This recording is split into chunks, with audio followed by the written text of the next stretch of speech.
Bem, ah, me-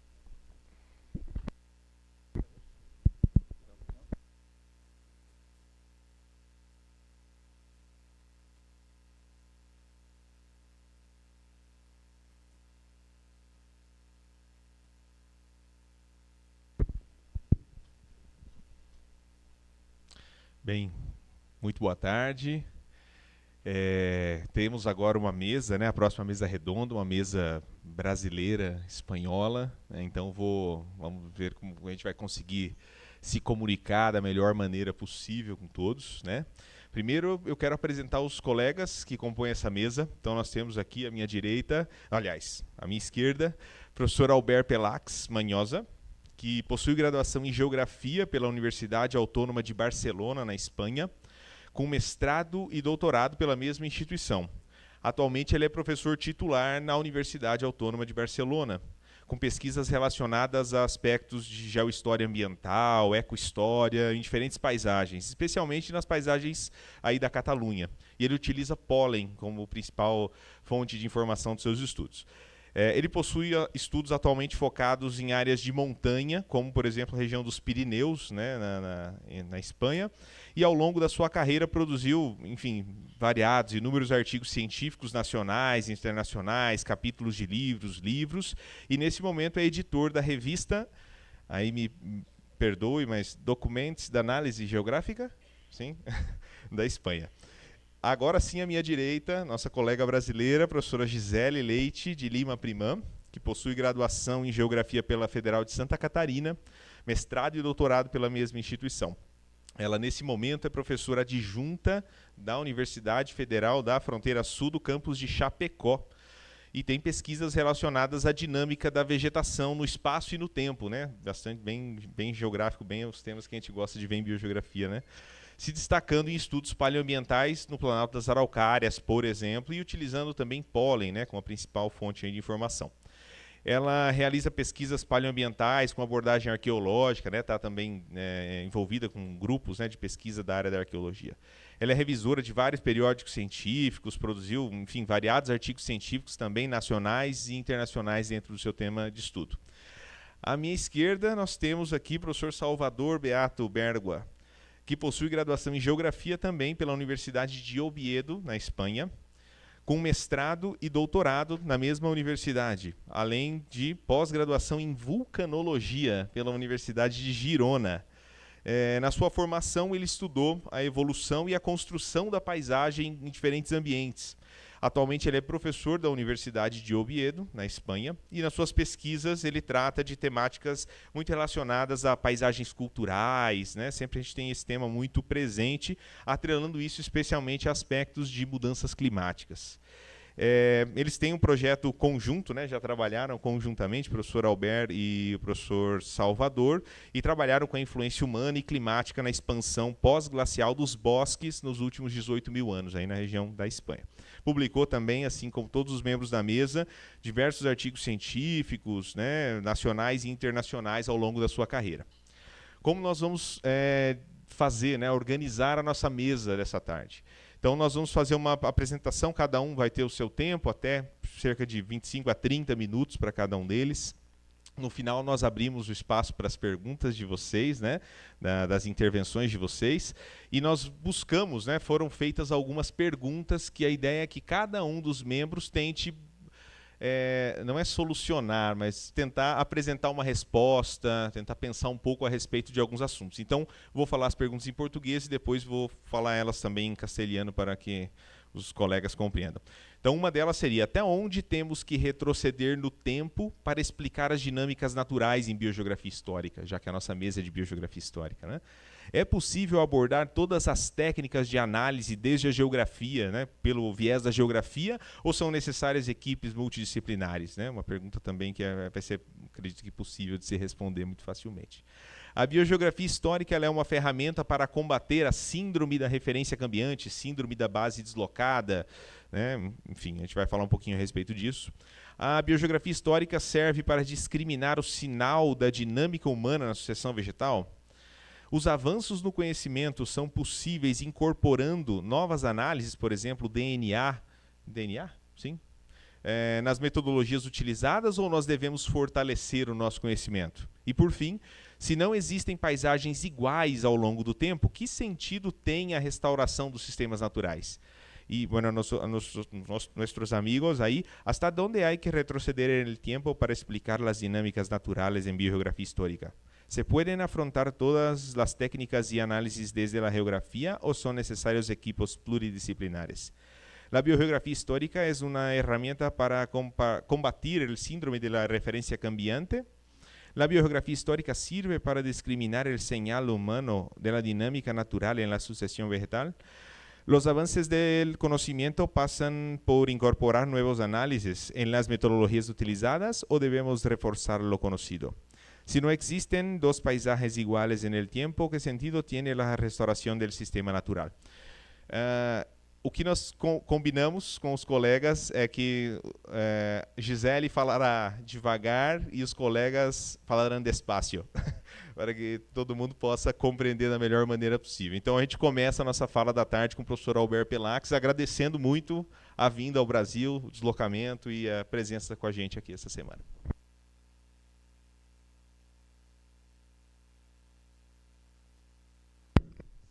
Hola. No, se oye bien, ¿eh? El agradecimiento es nuestro. Está siendo unos días muy productivos, muy interesantes.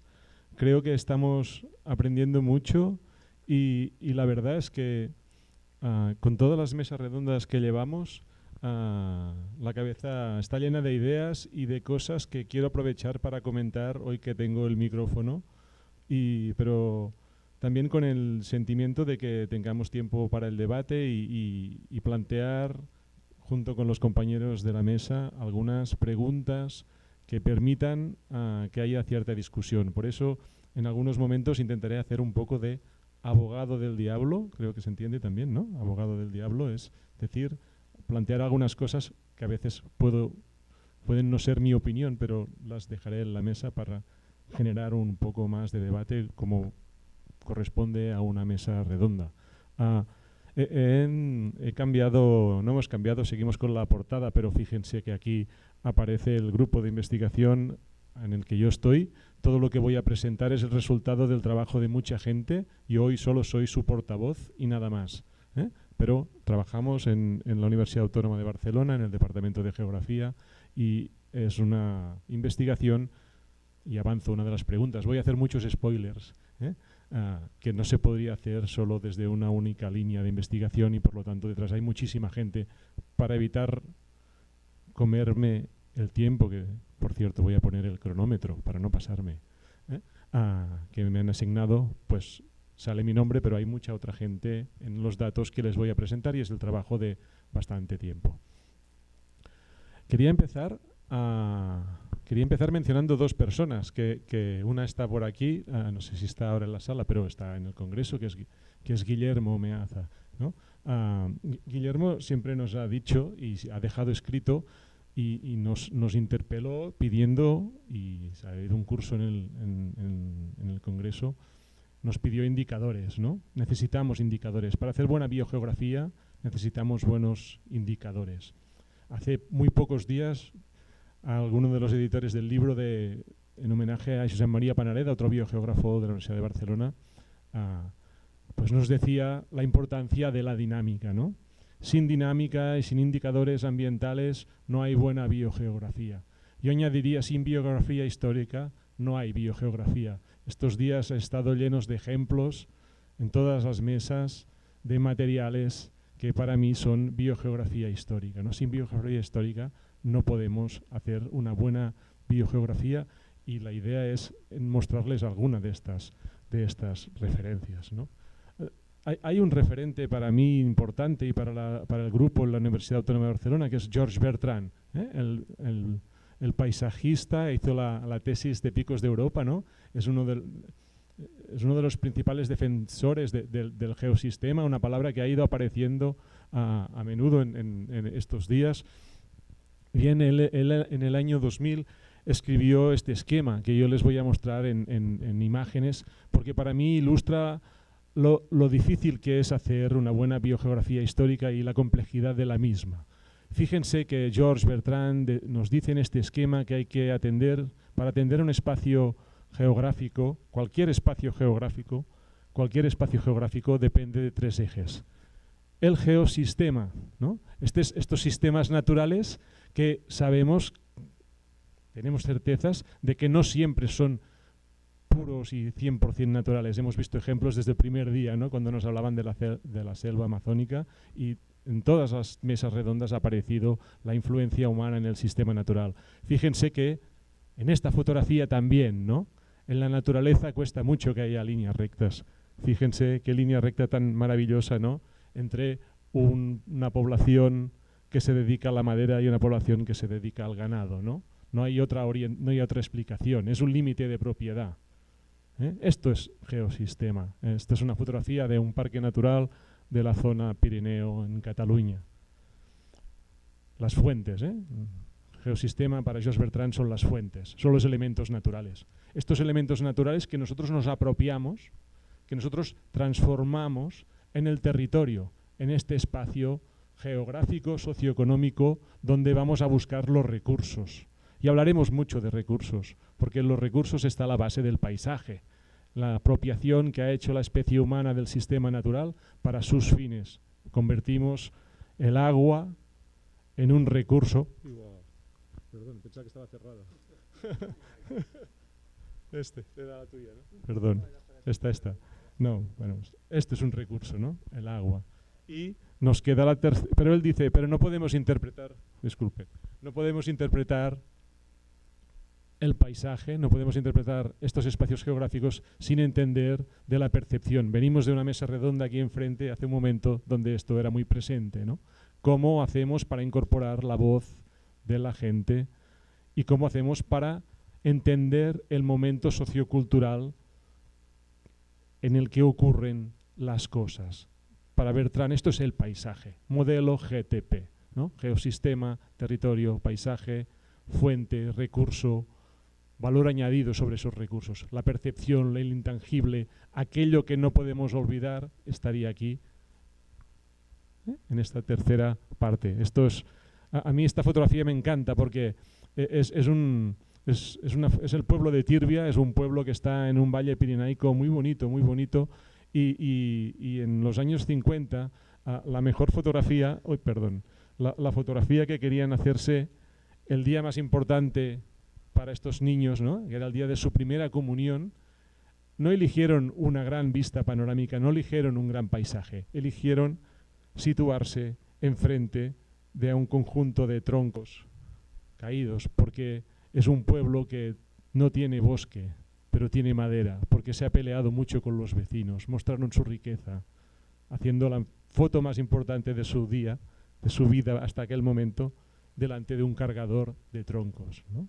Habla mucho del sentimiento, de la relación de esta sociedad con la naturaleza. Estos sistemas, estos espacios-tiempo que nos explica Georges Bertrand, en el tiempo han sucedido de una manera encadenada, han ido cambiando constantemente a lo largo del tiempo. Esta teoría, la de la panarquía, que remite a un dios griego y que nos enseña que todos son ciclos con distintas escalas espaciotemporales, tenemos un movimiento constante. Es la dinámica que nos remarcaba el otro día Josep María Panareda y que como buenos geógrafos tenemos muy presente, ¿no? Los sistemas tienen un momento de avance, tienen un momento de consolidación, tienen un momento de transformación y pasamos de pantalla. No volvemos nunca atrás, siempre vamos hacia el futuro, siempre vamos hacia adelante, ¿no? Hay que tener en cuenta estos cambios y todos estos conjuntos de cambios constantes a lo largo del tiempo son los que nosotros vemos en cualquier fotografía, ¿no? Tenemos la superposición de muchos espacios, muchos tiempos, muchas escalas, por lo tanto el análisis del paisaje es complejo, tremendamente complejo, y nunca llegaremos a explicarlo por completo. Será una utopía, pero tenemos que ser conscientes de ello. es un palimpsesto, ¿no? Saben ustedes estos pergaminos que se han ido borrando a lo largo del tiempo y hemos vuelto a reescribir encima. El territorio, el espacio geográfico es esto, ¿vale? Espacios, tiempos con ese final en plural, tiempos. Espacio o espacios, podríamos discutirlo, ¿eh? Estamos viendo un espacio que ha sido distintos espacios. Tiempos, espacios, y ayer salía una discusión apasionante, ¿no?, en si debíamos llamarles espacios biosocioculturales, bioculturales, socioculturales. Estamos aquí para debatir eso, ¿no? Fue una tertulia preciosa ayer por la tarde, ¿no?, discutiendo este tema, y me ha parecido oportuno ponerlo aquí. ¿Cómo hacemos para retroceder en el tiempo? ¿Cómo hacemos para siendo conscientes de la complejidad, siendo conscientes de que no podremos llegar a abarcar todo, cómo hacemos para recuperar información del pasado, ¿no? Pues lo hacemos a partir de muchas técnicas de análisis y dominamos, los de aquí en la sala dominamos muchísimas de ellas, ¿no? Cada una de las técnicas nos permite retroceder en el tiempo distintos momentos, ¿eh? Y tendríamos un gran conjunto ligado a las fotografías, a las imágenes, ¿no?, que nos permiten ver, pues, cambios claramente, y podemos marcar incendios ocurridos en el año 50, antes del año 56, ¿no?, y ver cómo en el año 2003 estos incendios aún no se habían recuperado, aún ahora no se han recuperado, ¿no? Hay cicatrices en el territorio. Por lo tanto, ¿a cuánto nos tendríamos que retroceder para explicar este cambio? Pues aquí, como mínimo, al año 56, ¿no? Fotografías, ¿no? Estamos viendo muchas fotografías. Todos ustedes nos han mostrado fotografías muy interesantes, siempre nos ayudan muchísimo en la interpretación. Si queremos retroceder más atrás, tenemos cartografías históricas, cartografías antiguas, tenemos información, a veces nos permite llegar incluso hasta el siglo XVIII, ¿no? Esto es un mapa con una gran información toponímica, con fruto de un litigio, ¿no? Los litigios siempre han generado mucha documentación que es la que usamos y la que buscamos cuando vamos a los archivos. En los archivos tenemos muchísima documentación. Como buenos geógrafos lo sabemos y son datos que podemos y debemos explotar siempre. Si hacemos un pequeño salto, ¿no?, esto nos permitiría retroceder en el mejor de los casos hasta la Edad Media, ¿no?, donde tenemos documentos, pergaminos antiguos, llegaríamos por allí. A través de las esculturas y de las obras de arte podríamos llegar un poco más atrás, pero básicamente estaríamos allí. Si queremos retroceder desde un punto de vista paleobotánico, ¿no?, si juntamos los datos estos con los datos paleobotánicos, pues tenemos en primer lugar la dendrocronología, ¿no?, la dendrología, esta ciencia que estudia el crecimiento de los anillos de los árboles en unas determinadas latitudes, funciona, ¿no?, en otras no, pero en unas latitudes funciona, y podemos ver periodos de sequía a través de ellos, ¿no? La arqueología es fundamental para una buena biogeografía cultural, para una buena biogeografía histórica. Es fundamental y nos enseña los espacios construidos, y a través de el uso de estos espacios, ¿no? Los arqueólogos para mí son como los arquitectos para los urbanistas hoy en día, ¿no? Me cuentan dónde vivía la gente, me explican cosas concretas, pero no tienen el escenario. Yo quiero explicarles el escenario a ellos. Ellos, la mayoría, no todos son iguales, pero la mayoría persiguen, la arqueología les sirve para entender bien el pasado. Yo quiero entender bien el pasado para proyectar mejor el futuro, ¿vale? Es aquí donde nos encontramos, ¿no? Nosotros vamos para adelante, ellos van para atrás, y es aquí donde coincidimos. A veces han encontrado pues eso, determinados elementos que nos han sido muy útiles para interpretar determinadas perturbaciones a nivel de paisaje que vale la pena tener en cuenta. Y nuestra fuente principal, y lo veremos después con otras presentaciones, son estos espacios húmedos, de los cuales ya se ha destacado la importancia que tienen en el sistema mundial, también la importancia de archivos ambientales, ¿no? Si nosotros tenemos agua, si nosotros tenemos agua, tenemos ausencia de oxígeno. Si tenemos ausencia de oxígeno, cualquier cosa que nos caiga dentro de un lugar donde hay agua se nos va a conservar, ¿eh? No vamos a hacer fósiles, vamos a hacer cosas en conserva. Una de ellas es el polen, pero hay otras, ¿no? Hay otras cosas que pueden ser en conserva, y además tenemos que saber que, como esto es un sistema dinámico y vivo, cualquier lago está condenado a desaparecer. Se nos va a llenar del sedimento, ¿no?, y terminará siendo siempre un ex-lago, ¿no? Estos ex-lagos o casi ex-lagos o lagos son los que nos sirven, para hacer análisis distintos a la hora de recuperar testigos sedimentarios que hayan caído en el agua. Toda esta conservación de las cosas que han ido caído en el agua nos interesan, ya sea en un estany con agua, ¿no? Esto es el estany Llabreta, 11 metros de columna de agua, 9 metros de sedimento enterrado. Esto es el estany de Burg, un lago casi ex-lago, ¿no? 18 metros de profundidad. Esto es una pequeña turbera dentro de uno de los habitales más importantes de la península ibérica, 3 metros de material, con un tubo de PVC podemos hacer un agujero con mucha facilidad y recuperar el testigo sedimentario, aprovechando que en este lugar, por la gran cantidad de agua que vive, han crecido unos musgos que son los que han servido para captar toda esta señal, ¿no? Los principios estratigráficos nos dicen que debajo tiene que haber lo más antigua y encima tiene que haber lo más moderno. Si no es así, quiere decir que ha ocurrido algo y no nos sirve para nuestras finalidades, ¿no? Para asegurar eso, a veces hacemos muchos agujeros en un mismo espacio húmedo para poder analizar esto correctamente. Algunas veces, si la profundidad es muy honda, necesitamos máquinas, pero normalmente lo podemos hacer a máquina. Normalmente lo que nos sale es una columna de barro que cortamos con mucha minuciosidad para evitar tener en un gran trozo de barro muchos años, ¿no? Cuanto más fino puedas cortar, mayor resolución. Cuanta mayor resolución, mejor podremos explicar la historia. Vamos a explicar la historia de 30 en 30 años. En el mejor de los casos, de 20 en 20 años. En estos sistemas. En otros sistemas podríamos apurar más, pero en estos sistemas la historia va a ser una historia de saltos, de pequeñas fotografías sucesivas, unas al lado de otros. Y podemos ver cualquier cosa que haya quedado dentro. Podemos ver diatomeas, podemos ver carbones, podemos ver hongos coprófilos selectivos de un determinado ganado, podemos ver macrorestos, podremos encontrar fitólitos, podemos encontrar muchísima información dentro de los lagos. Y actualmente se están aprovechando también para ver si somos capaces de sacar ADN. Aquí hay dudas sobre si seremos capaces de extraer suficiente ADN en el pasado y si hasta qué punto se ha perdido información o se han deteriorado. Es una de las discusiones que están sobre la mesa, ¿vale?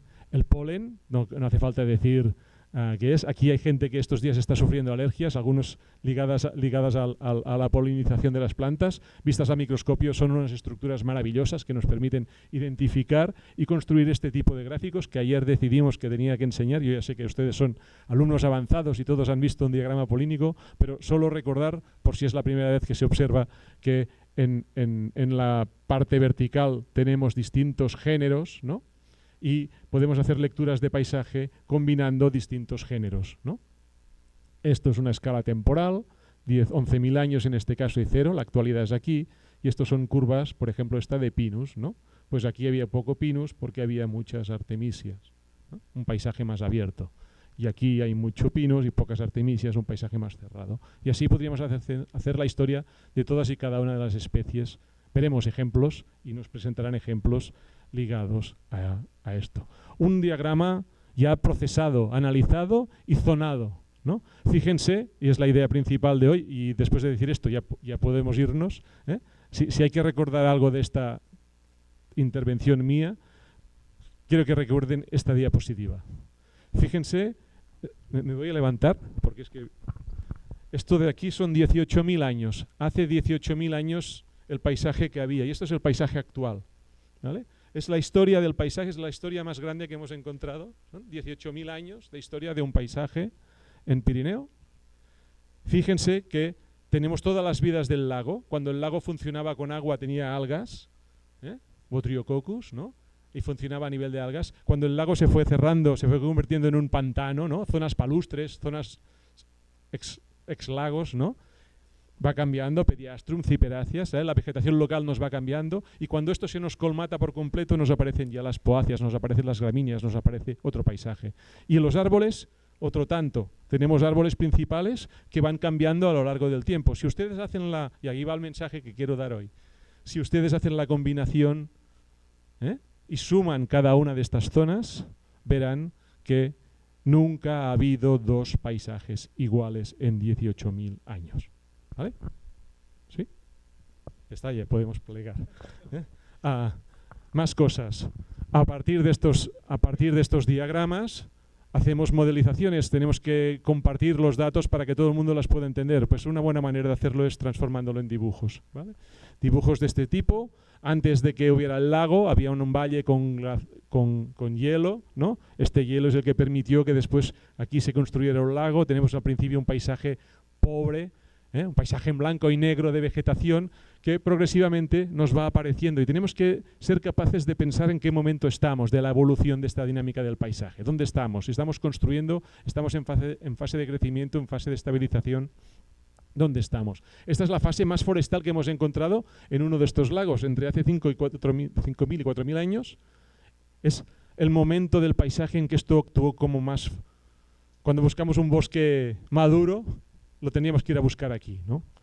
Después tenemos un paisaje muy humanizado. Muy humanizado.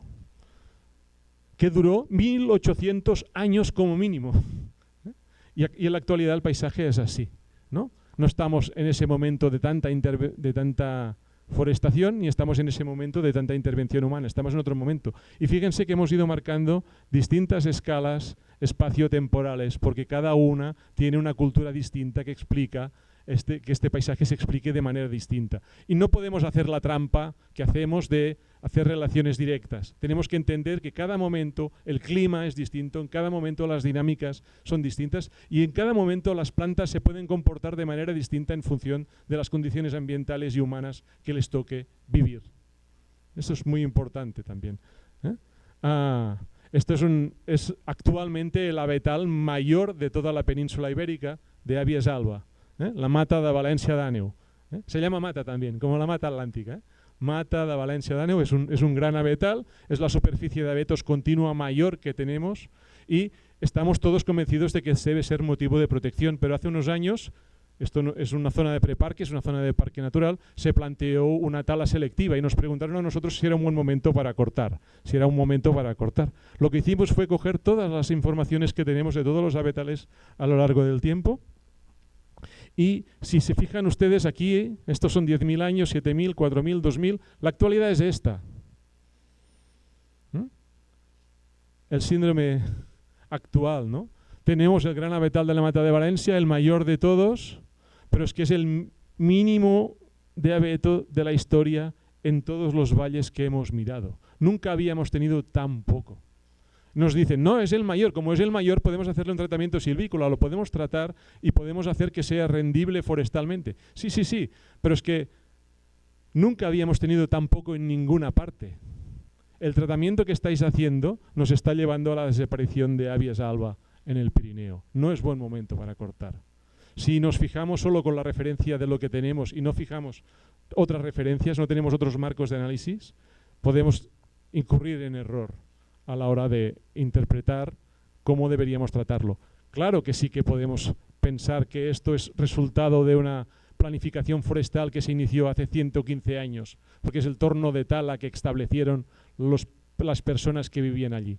Pero, y ahí va una provocación clarísima, las poblaciones indígenas o las poblaciones que tomaron decisiones hace 100 años, las tomaron en base a unos criterios que no tienen por qué coincidir con los nuestros actuales. No siempre el pasado fue mejor, no siempre en el pasado nos puede dar lecciones. Tenemos que ponerlo todo en cada contexto momentáneo. Es una provocación.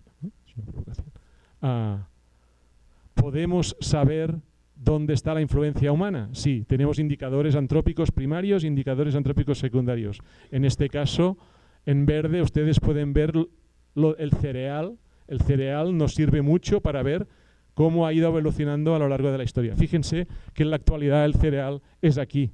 Somos, en este valle, somos las primeras personas en 1800 años que vemos esto tan pobre de cereal. Nunca antes había habido tan poco. De hecho, no hay. Ahora pensemos en la fauna asociada, pensemos en los pájaros, pensemos en toda la fauna asociada a la cerealicultura, ¿no? 1800 años de gestión humana y de golpe desaparece. Y estamos pensando a veces en cosas que van en otra dirección. Me quedan 9 minutos y voy bien de tiempo. Aquí es este mismo esquema para cortar, para cultivar, para generar cereal y cultura, hemos usado el fuego. El fuego es un elemento muy importante de nuestros paisajes, al menos en el Mediterráneo es un elemento a considerar. Tenemos que distinguir entre incendios y fuegos. Incendios son los grandes incendios, ¿no? Son estas hectáreas que se están quemando. Y el fuego es aquella herramienta que hemos usado para que determinadas zonas se puedan mantener en paisajes abiertos. Luego Salvador nos explicará algunas cosas en relación a eso, pero no voy a hacer ningún spoiler de él, ¿eh? Fíjense cómo en estas tres curvas se ve muy bien el hecho de incendio forestal y detrás incremento de cereal a costa del bosque. ¿Vale? Es una cosa que en la historia ha ido ocurriendo y a partir de un determinado momento el bosque se hunde y tenemos un paisaje muy abierto. Son estas fotografías de aquí, ¿eh? Esto nos parece que esto es en el año 36 y esto es en la actualidad.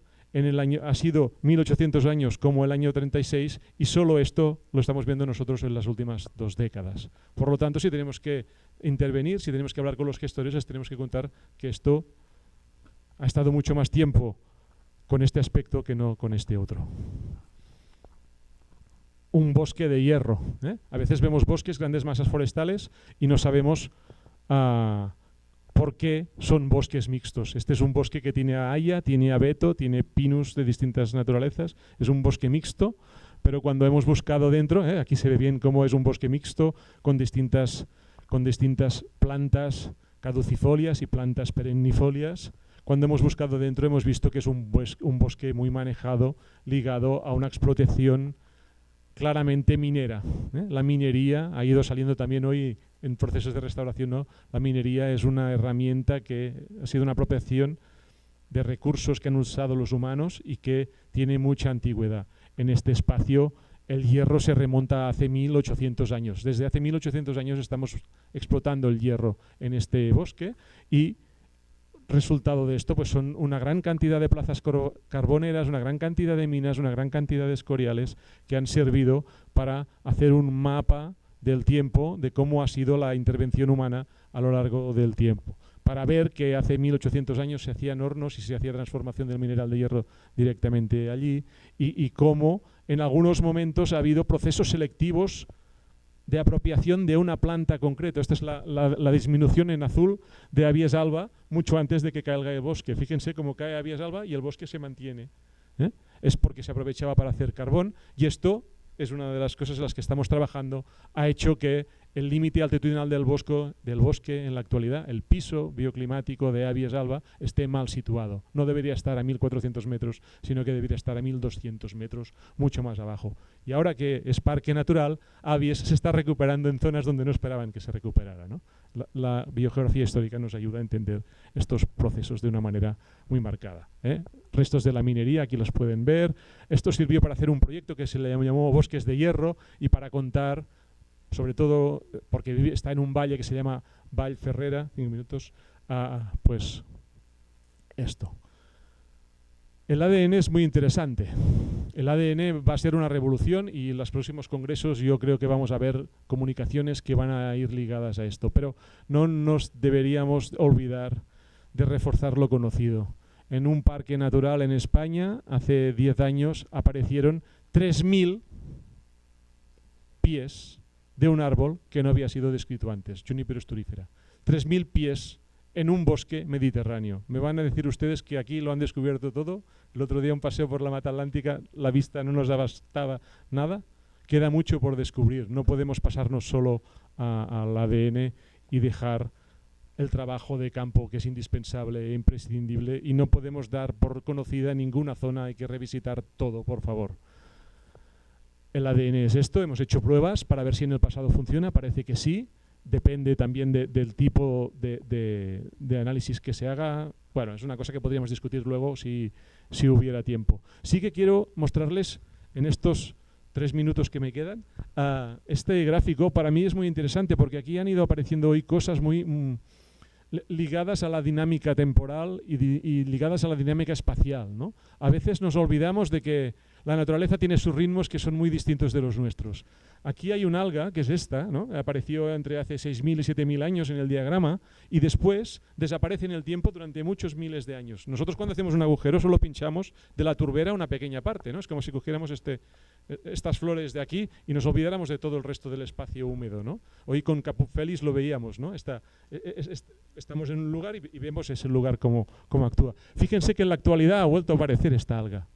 Han pasado 6.000 años y ha aparecido el alga. No es que haya desaparecido, sencillamente estaba allí, pero no la vemos porque tienen pautas y movimientos muy concretos, muy particulares. Esto para mí es fundamental a la hora de pensar en la conservación. No podemos conservar parcelas muy pequeñas, tenemos que conservar parcelas suficientemente grandes para que no nos ocurra esto, ¿no? Esto no fue una extinción, sencillamente no la vimos. Estaba allí, pero la tenemos que considerar. Y eso es importante, porque en un bosque todo el mundo se pone de acuerdo dónde tienen que poner los límites, pero en una zona húmeda no. Y en cambio la vegetación local en una zona húmeda es muy importante. Y la biogeografía histórica debería servir también para enseñarnos aquellos espacios que nos quedan ocultos, aquellos indicadores que no están a la vista de las cosas que hacemos, ¿no? Este es un ejemplo para mí muy paradigmático de un equipo de investigadores en un lago encontró un volumen de mineral de plomo muy superior al del plomo provocado por las gasolinas cuando las gasolinas llevaban plomo, ¿no? Y eran en época altomedieval, tardorromana. Nosotros repetimos el análisis y no solo hemos encontrado este pico, ¿no?, de plomo tardorromano, una gran contaminación por plomo, sino que hemos visto otras contaminaciones por plomo ligadas a distintos tipos de minería. La minería de la plata, la minería del plomo, la minería del hierro. La minería debería formar parte de... siempre hablamos de agricultura, siempre hablamos de silvicultura, siempre hablamos de ganadería. Tendríamos que hablar siempre también de minería. Ha alterado muchísimo nuestros sistemas naturales y es motivo de perturbación profunda. Y quiero acabar con esta, y es la última. Hoy viene Gustavo, 28. Estos son los incendios forestales. Fíjense cómo a distintas alturas, en distintos momentos, en distintos valles, durante siempre ha habido incendios ligados a las dinámicas forestales. Con una condición, que haya biomasa. Si no hay biomasa, no quema. Si hay biomasa, quema. Eso es una lógica, es una perogrullada, ¿no? Pero fíjense que nos hemos olvidado de la importancia de las dinámicas naturales del fuego y no deberíamos hacerlo, no lo deberíamos hacer. Al final, estas son algunas ideas para acabar. Este paisaje siempre está cambiante, siempre es distinto, nunca habrá dos paisajes iguales. Por ahí viene lo de la provocación de, cuando hablamos de restauración, ¿de qué estamos hablando? El pasado nos enseña que no hay dos paisajes iguales. El paisaje del futuro no está escrito, depende de nosotros, depende de nuestra vocación y de nuestras ganas de intervención y de... Yo creo que todos los que somos académicos y estamos hoy aquí tenemos claro que tenemos mucho que decir y que no vamos a estarnos callados para hablar de los paisajes del futuro. Muchas gracias.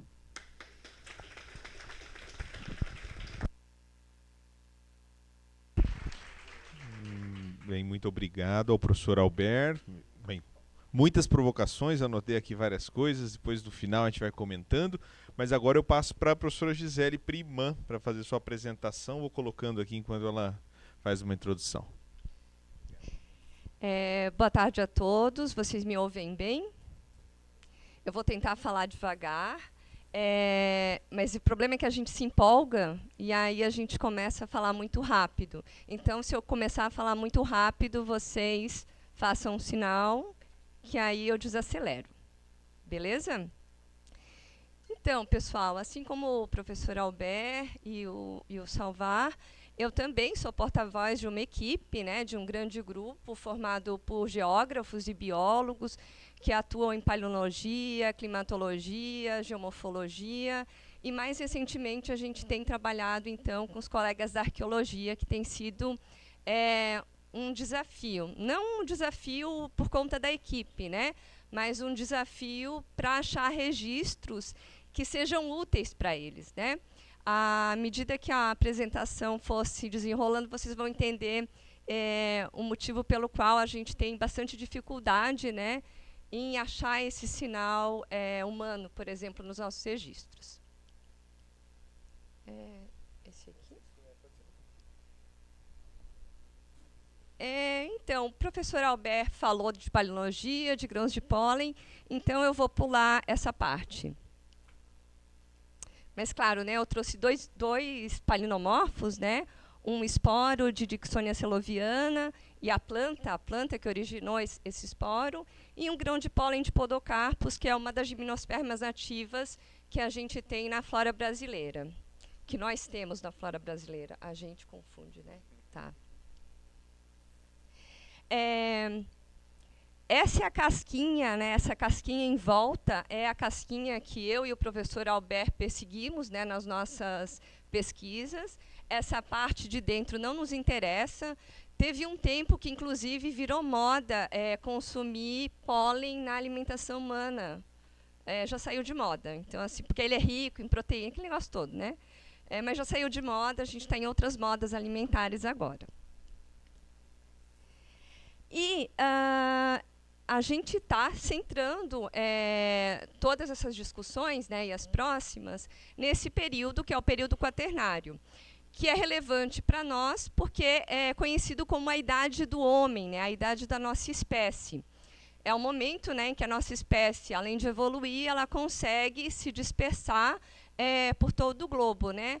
Em uma das mesas redondas ou conferência, alguém disse que a nossa espécie é uma espécie invasora, né? A gente está em todos os ambientes. Acho que não existe lugar neste planeta que a gente não tenha colonizado, estado, revirado, né? E esse é o período, né, que a gente tem trabalhado, tem centrado os nossos esforços. Esse período é conhecido erroneamente como a Grande Idade do Gelo. Por muito tempo se pensou que o período quaternário ele era formado somente por o período interglacial, que é esse atual, né, o período quente e úmido que a gente vive, e antes disso, né, de 2,58 milhões a 11.700 anos, a gente passou por uma grande idade do gelo, né? Mas hoje a gente já sabe, né, a partir dos testemunhos de gelo, testemunhos de fundo oceânico, que a gente teve várias oscilações de quente, úmido, frio e seco, mas não necessariamente essa dupla, né, quente, úmido, frio e seco, né? A gente pode ter combinações diferentes, como eu vou mostrar a seguir. Então, como é que a gente estuda então esse período? A gente pode estudar esse período através de registros representativos, que são arquivos naturais que vão guardar as características de um determinado período, deste período, né? Então, a gente pode usar registros históricos, os colegas da arqueologia, anéis de árvores, sedimentos lacustres, testemunhos de gelo, lês, que é um tipo de sedimento que a gente encontra na Argentina, testemunhos submarinos, corais, sublinhei ali paleossolos, porque eles são muito valiosos para o nosso grupo, feições geomórficas também, sedimentos e, por fim, né, e não menos importante, os palinomorfos. E qual é a premissa básica de quem trabalha com palinologia? A gente parte do princípio que a vegetação ela responde ao clima. Então, se o clima muda, a vegetação tende a mudar. E é isso que o professor Albert apresentou nas pesquisas, lá nos Pirineus, e é o que a gente tem visto nas nossas pesquisas aqui no Brasil. E aí, esse grão de pólen, os esporos, eles têm 4 atributos que permitem que a gente faça esses estudos ao longo do período quaternário, mas assim a gente pode também estudar em outras eras geológicas, né? Se tem grão de pólen, se tem esporos, a gente consegue fazer a palinologia. Mas a gente está falando aqui de palinologia de quaternário. O grão de pólen ele tem esses atributos, né? O primeiro atributo é que cada grão de pólen ele vai ter uma forma, uma ornamentação que é específica de uma determinada família, gênero ou espécie. Eu não tenho 2 grãos de pólen iguais para táxons diferentes. Então, os grãos de pólen eles vão ser diferentes para cada família, gênero e espécie. o que facilita bastante, né, o nosso trabalho. A outra é que a gente trabalha... eu conheci um botânico que ele disse a seguinte coisa para mim. Eu acho que podia traduzir para o Albert saber assim, o que esse botânico falou para mim. Ele disse que eu trabalhava com pólens fracassados. O que é um pólen fracassado? É um pólen que não cumpriu a sua função reprodutiva, o que é ótimo para nós, né? Quando as plantas polinizam, né, o objetivo da planta não é deixar o meu trabalho mais fácil, é polinizar. Mas, nessa viagem de uma planta para outra, seja através de um inseto, seja através da água, seja através do vento, os grãos de pólen vão se perdendo no meio do caminho, formando o que a gente chama de chuva polínica. E quando chove, isso tudo que está suspenso no ar e que causa alergias em alguns de vocês, cai no solo e fica ali preservado para a gente poder fazer esses estudos de caracterização paleoambiental. A outra característica é que ele é extremamente resistente desde que ele se deposite em ambientes favoráveis. A gente usa, por exemplo, no tratamento dessas amostras, ácido clorídrico. O ácido clorídrico ele destrói a sílica. Volta e meia, alguém desavisado no laboratório chega, joga ácido e fica com Becker na mão, porque sai o fundo inteiro. E aí os alunos, né, eles chegam e perguntam, nossa, vocês vão usar esse ácido forte numa estrutura tão delicada, gente. Assim, aquela pelezinha que a gente utiliza para fazer nossos trabalhos é extremamente resistente desde que se deposite em ambientes favoráveis. E, por muito tempo, esses ambientes favoráveis eram as turfeiras, né? Mas, hoje em dia, a gente já tem trabalhado com outros tipos de depósitos que são formados muito rapidamente, que não tem tempo de ficar em contato com o ar. Esse é o único problema para o pólen. Se ele fica em contato com o ar, ele é destruído, os esporos também, né? Mas, se o sedimento ele é soterrado rapidamente, a gente resolve esse problema tafonômico e o pólen fica ali pronto para ser estudado. E o pólen ele sempre vai refletir a vegetação daquele período que ele foi depositado. Então, se eu acho um grão de pólen de araucária a 4 metros de profundidade, resultando numa idade de 40 mil anos, eu posso afirmar que há 40 mil anos, naquele lugar, existia uma floresta com araucária. Claro, isso vai depender da quantidade de pólens que eu vou contar desse táxon, né? E aí, este é o nosso país, vocês já conhecem, né? Mas os nossos trabalhos eles estão se concentrando no estado de Santa Catarina, que é o estado onde está a universidade, onde eu trabalho nos últimos anos. E notem que todo o estado de Santa Catarina está dentro do bioma Mata Atlântica. E aí, alguém desavisado vai achar, nossa, né, do litoral até o extremo oeste catarinense é tudo igual. Não. Olha a complicação do negócio, né? Todo esse colorido, todo esse cheio de números, são as fitofisionomias diferentes que a gente tem nesse estado, né? Então, nessa fachada mais... Nessa fachada leste, voltada, né, para o Oceano Atlântico, a gente tem o predomínio da floresta ombrófila densa, ou a Mata Atlântica, né, que deu origem ao bioma. Mas, no interior do estado, a gente tem o que a gente chama de mosaico campo-floresta.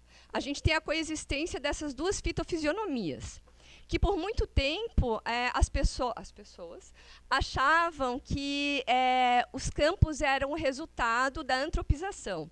E as pesquisas com pólen têm confirmado que esses campos, na verdade, eles existem ao longo dos últimos 120 mil anos, eles estão presentes nessas áreas, né? E eu vou falar de duas fitofisionomias importantes, né? Que são, no caso deste trabalho, a floresta com araucária e as áreas de campos. Durante o quaternário, durante esse tempo, não todo o quaternário, porque a gente não consegue chegar tão longe assim, né? Mas, durante todo esse tempo que a gente vem estudando, né, que são os últimos 120 mil anos, o que a gente percebeu analisando os diagramas polínicos? Que ora a floresta avança, ora o campo avança, né?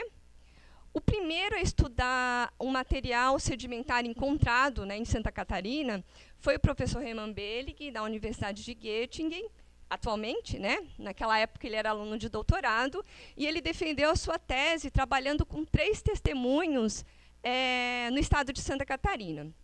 Essa imagem ela demonstra as altitudes desse estado. Vejam que a fachada leste, né, ela é bem mais com altitudes menos elevadas do que a área do interior. Isso impacta, não preciso dizer isso para vocês, isso impacta no clima, que impacta, né, na distribuição atual da vegetação. E o professor Hermann Behling, ele trabalhou com 3 testemunhos, ele trabalhou com 4, mas eu só vou falar de 3. Um testemunho na Serra da Boa Vista, um testemunho no Morro da Igreja e um testemunho na Serra do Rio do Rastro. Esses 2 últimos, eles estão num contexto de borda de planalto, né? E a Serra da Boa Vista ela já está mais num contexto, na ausência de uma palavra melhor, das terras altas da fachada leste do estado de Santa Catarina. E esse foi o resultado, então, que ele chegou. Notem que todos os testemunhos, né, de tufeira que o professor Hermann Behling analisou, com exceção da Serra da Boa Vista, que deu uma idade um pouco mais recuada, de 13 mil anos, então a gente está falando aí de um período anterior à transição Pleistoceno-Holoceno. Mas as outras, elas estão me exibindo idades aí de 11 mil e 10 mil anos. O que esses 3 diagramas eles demonstram, né? Esse primeiro diagrama, que é da Serra da Boa Vista, ele retrata, né, em algum momento ali do Holoceno, uma expansão mais franca da floresta, que começa a recuar em direção ao atual. E aí a gente pode especular se isso é resultado da antropização ou se é uma mudança do clima aí ligada, né, ao Holoceno Médio. Nos 2 outros gráficos, o que a gente percebe? Em nenhum momento, neste contexto de borda do Planalto, a floresta ocupou francamente as áreas de campo. Então, o que a gente tem é esse mosaico campo-floresta, né? Ora recuando a floresta e ora avançando. Mas, bom, isso é a tese do professor Hermann Behling, né? Quando a gente traz a palinologia para o nosso grupo de pesquisa, bom, essa foi a conclusão do professor Hermann Behling, né? Trabalhando com a dinâmica campo-floresta. Toda vez que o campo avançava, ele interpretou isso como um ambiente frio e seco, que ele correlacionou com os glaciais, ou com os períodos mais frios do Quaternário. Quando a floresta avançava, ele correlacionou isso com uma característica de um ambiente com clima quente e úmido, então correlacionável aos interglaciais, como o que a gente está vivendo atualmente. Mas essa conclusão ela foi um pouco simplista, né? Porque esses binômios eles não funcionam muito bem no estado de Santa Catarina. E essa equipe ela juntou estudos geomorfológicos com estudos com pólen. Essa junção dessas 2 grandes ciências resultou numa... Vou falar de Campo Alegre primeiro, né, que fica no Planalto Nordeste de Santa Catarina. A gente conseguiu recuar um pouco mais, sair, né, do tardiglacial ou sair da transição Pleistoceno-Holoceno e estudar uma tufeira enterrada. A equipe ela funciona como essa equipe, né? Esses vários pesquisadores eles trabalham de forma independente. Não é que a gente não converse, né? Mas para a gente não se contaminar com a interpretação de alguns dos colegas. Então vejam só, né? Essa tufeira é uma tufeira enterrada. Ali a gente tem uma escala, então ela está abaixo de 4 metros de sedimento, né, num contexto de cabeceira de vale. Então, a gente tem essa tufeira enterrada, tem aquela idade basal ali de 90 mil anos, que foi determinada por uma técnica de termoluminescência, e a base da tufeira não foi possível ser medida, né? Ela deu uma idade que é maior que 50 mil anos, mas possivelmente mais jovem que 90 mil. O topo dela deu 49 mil anos. E vejam o diagrama polínico, se vocês não veem semelhança com os diagramas que o professor Hermann estudou na borda do Planalto e nas terras altas do leste catarinense, demonstrando a presença de floresta. Só que essa floresta é uma floresta que começou a ser formada mais jovem que 90 mil anos, e ela foi erodida por volta de 49 mil. Então, não é uma tufeira atual, é uma tufeira que a gente chama uma tufeira enterrada ou um paleossolo. Avançando, mais de 50 mil anos, mas provavelmente anterior a 90 mil, e 49 mil anos, quando houve uma catástrofe, né, nesse ambiente, que aí é um tema para uma outra mesa redonda, que, digamos assim, barrou a evolução dessa tufeira. E, bom, a gente vai, então, para a Serra do Tabuleiro, que aí sim a gente tem uma tufeira contínua, mas mesmo na Serra do Tabuleiro, que é nessas terras altas, né, a gente vê, então, nós vemos, né, a floresta avançando. É uma tufeira também bastante antiga, 39 mil anos. E a floresta ela começa a avançar a partir de 6 mil. E aí notem que nesses lugares que estão, né, no contexto dessas terras altas do leste catarinense, a gente percebe realmente um avanço maior da floresta sobre o campo. Aí a gente volta para a Floresta Nacional de Chapecó, no interior do estado. Esse testemunho ele resultou numa idade de 22 mil anos, é uma idade não calibrada, no qual essa tufeira de 1,54 m ela começou a ser formada. E o que a gente percebeu nessa tufeira, né? O que nos chama a atenção é que a floresta ela começa a avançar um pouco anterior do que acontece na fachada leste ou no contexto de borda de Planalto, sugerindo que a gente não consegue correlacionar diretamente os registros do interior com os registros do leste, né? É claro, gente, se o clima atual é diferente, obviamente, né, que o clima também, há 22 mil anos atrás, era um clima diferente, tanto no leste como no oeste de Santa Catarina. E aí, voltamos novamente a Campo Alegre. Novamente, né, outra tufeira enterrada. Nesse caso em específico, a tufeira está num ambiente de planície de inundação. Então, é formada, né, por um canal de ordem 1. Aquela outra tufeira estava em contexto de cabeceira de vale. Essa tufeira, a base dela foi datada em 15 mil anos. 15 mil anos é uma idade importante para o hemisfério sul. A gente, nós temos um evento, né, climático bastante importante para o hemisfério sul, que a gente chama de inversão antártica. O que é inversão antártica, né? A partir de 18 mil anos, o globo, o planeta, começa a sair do último máximo glacial e começa a aquecer em direção ao Holoceno. Não se sabe direito por quê. A temperatura caiu abruptamente no hemisfério sul.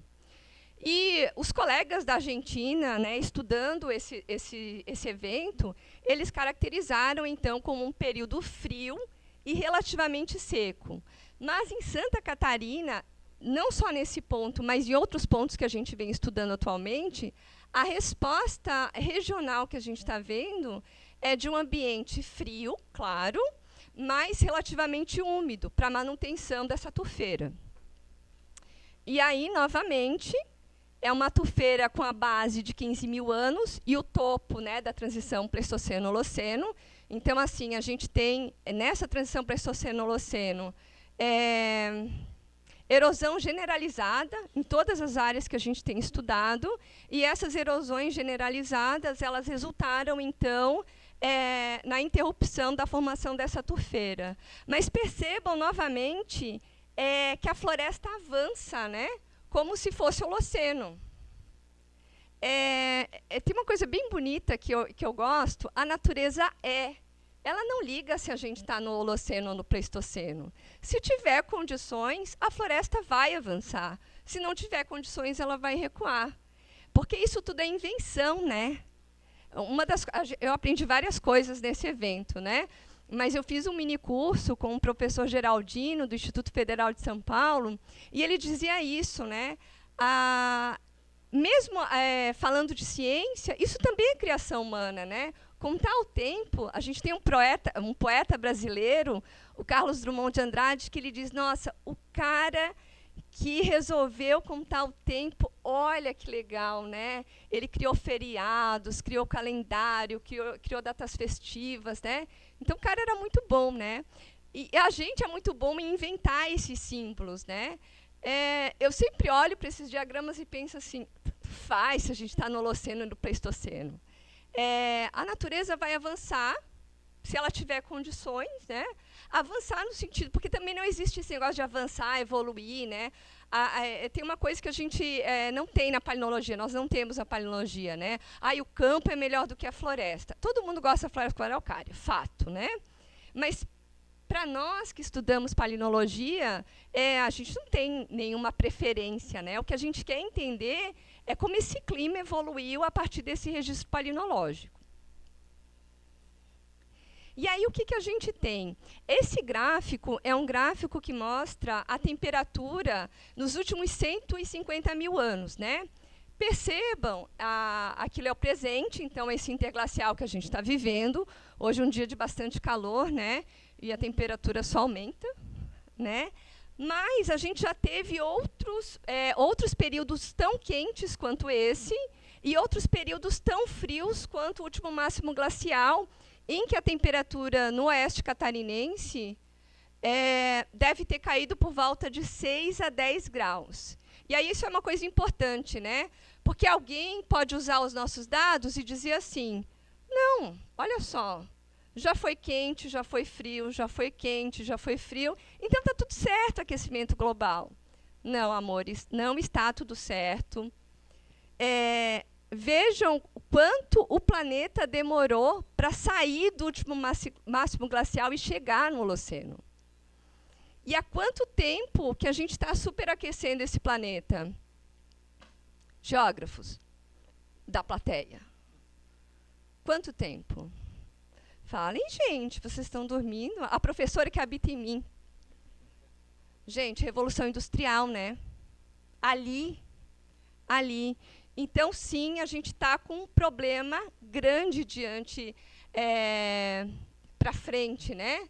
Pensar, né? A gente trabalha com paleo, né? Com registro fóssil, mas é uma das nossas preocupações, porque nós somos geógrafos e somos educadores. E aí, assim, todo mundo pergunta para a gente na aula, em mesa redonda, em palestra. Gente, olha só, se a nossa espécie vai se extinguir, por que a gente está fazendo aqui? Né?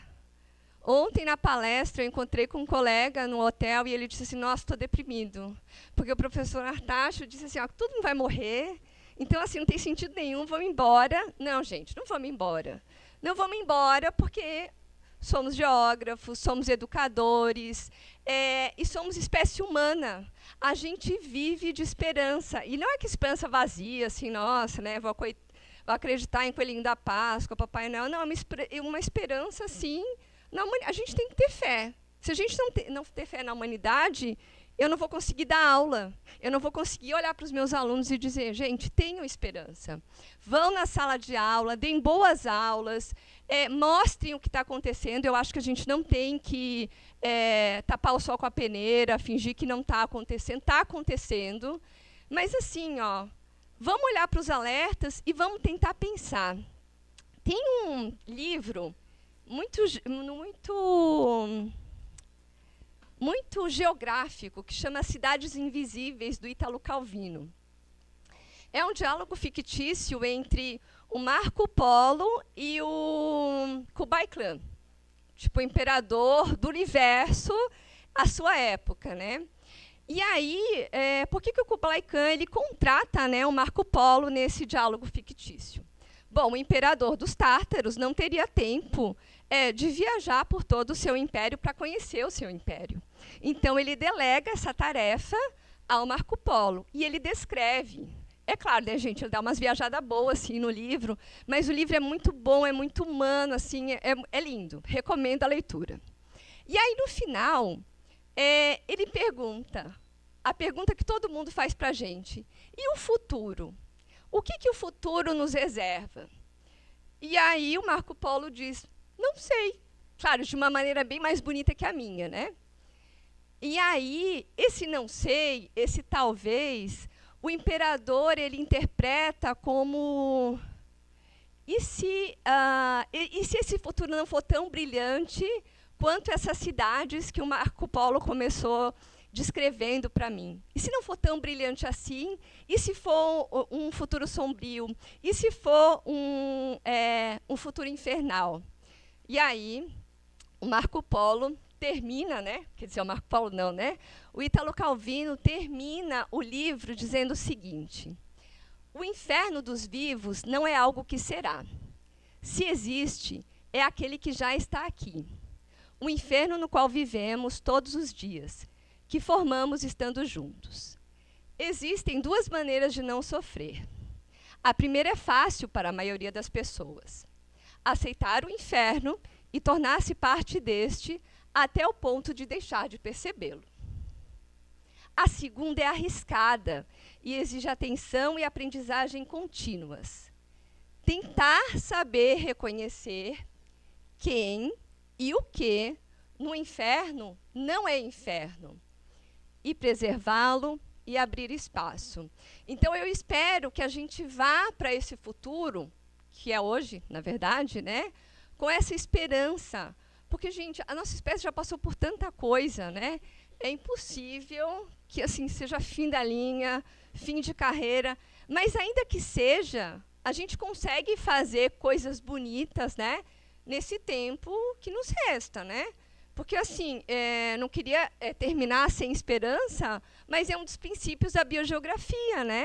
Nenhuma espécie dura para sempre. Só não precisa ser tão rápido assim, né? A gente mal chegou no pedaço. Então, assim, se a gente chegou a esse ponto, eu acho que a gente consegue. Mas com tudo isso que a gente tem aprendido, discutido, fazer essa ciência ir para a comunidade, mas trazer a comunidade para a academia, né? Esses conceitos, né, de envolver, que eu aprendi essa semana também. Então, coisas geniais assim que a gente tem que começar a trazer para o nosso cotidiano na sala de aula, nas nossas discussões. É assim que eu acredito, né, que a gente pode mudar essa situação assim, não tão promissora, né, que a gente está vivendo hoje. Então, muito obrigada pela atenção. Sim, eu trouxe a paisagem, né, do oeste catarinense, né, esse mosaico aí coexistindo, campo-floresta, ao longo desses milhares de anos. Muito obrigada.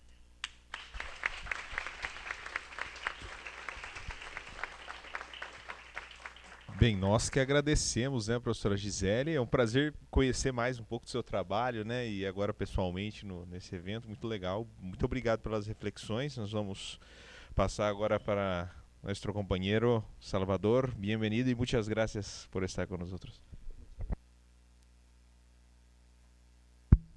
Muchas gracias. Muito obrigado.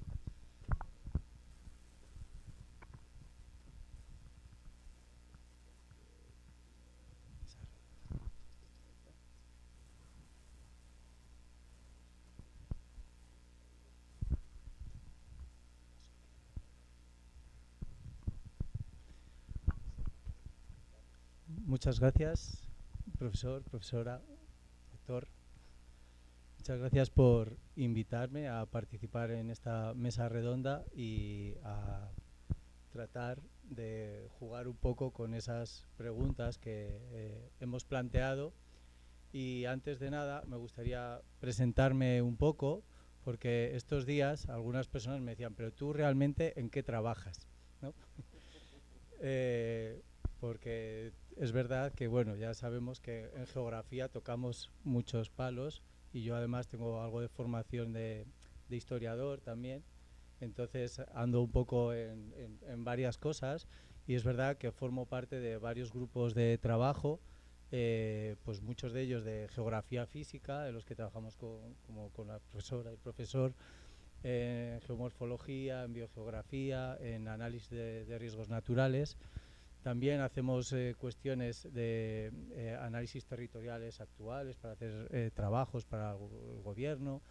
Y luego también, por una parte, hace unos años organizamos una comunidad de enseñanza-aprendizaje con el título Interculturalidad, Justicia y Cambio Global, en el que pues, participan profesoras y profesores de Asia, de América, de África y de Europa, de diferentes disciplinas, de filosofía, de lenguas, de geografía, de historia, de antropología, y pues donde tratamos de enfrentarnos de alguna forma desde un diálogo de igual a igual, intercultural, entre diferentes grupos culturales, a esos grandes retos que nos enfrentamos como sociedad, que es eso que se viene a llamar cambio global, ¿no? Que englobaría pues tanto ese cambio climático como todas las transformaciones territoriales que se están produciendo por los cambios en las sociedades humanas.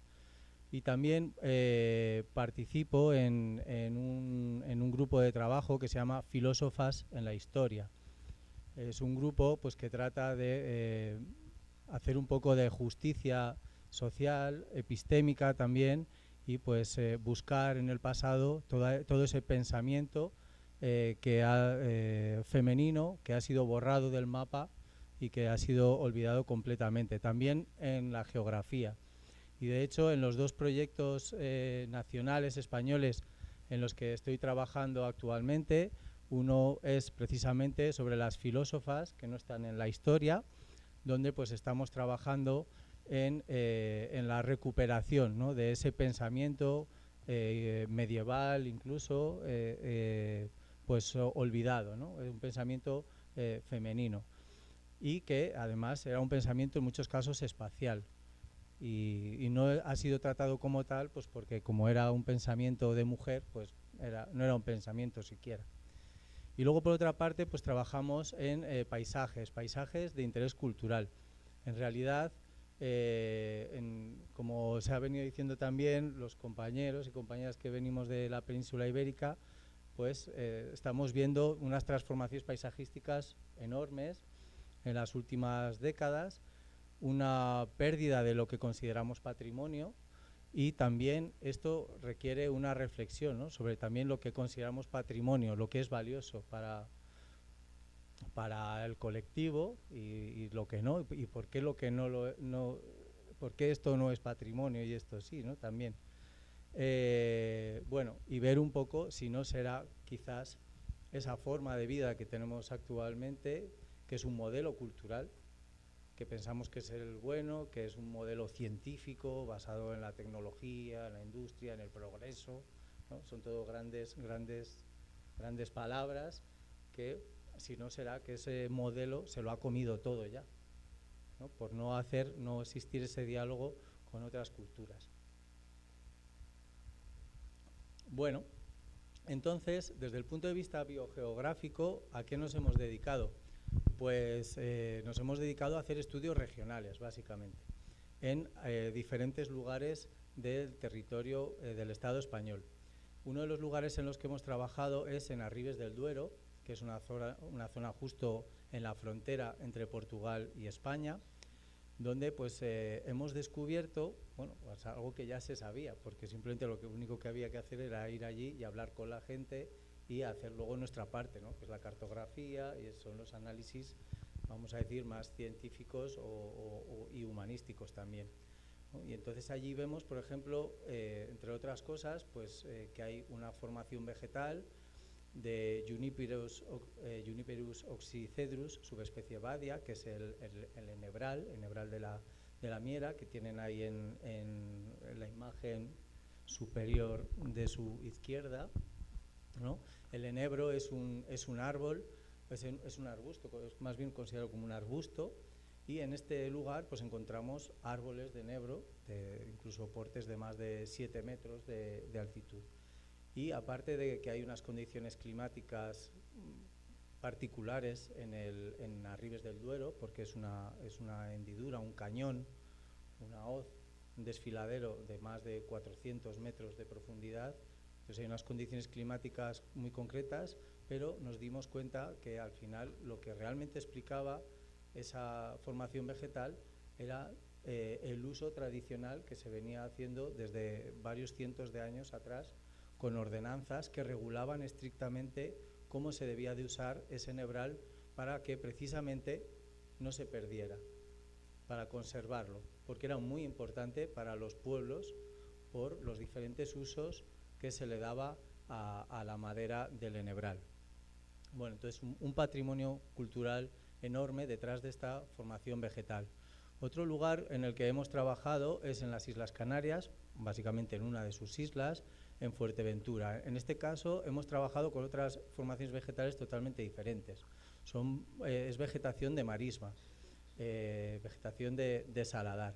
Y igualmente, pues, aunque no pudimos irnos muy atrás en el tiempo, sí pues vimos y trabajamos con estas formaciones vegetales porque son muy especiales, algunas de ellas únicas, y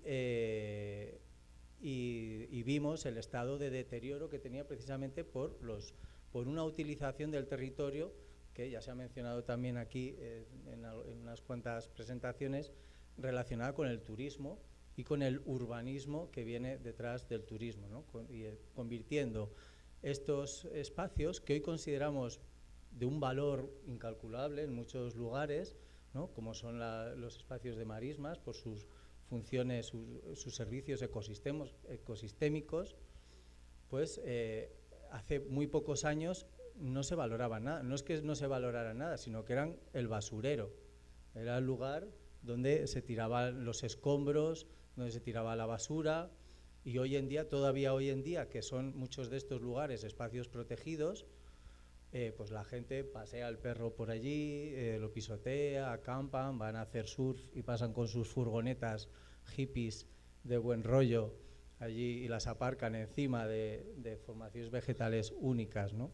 Y bueno, hicimos cartografía en la Universidad de Oviedo, en el Departamento de Geografía, pues hacemos ya saben que los geógrafos y las geógrafas amamos los mapas, y pues es la forma en la que expresamos el conocimiento territorial que tenemos.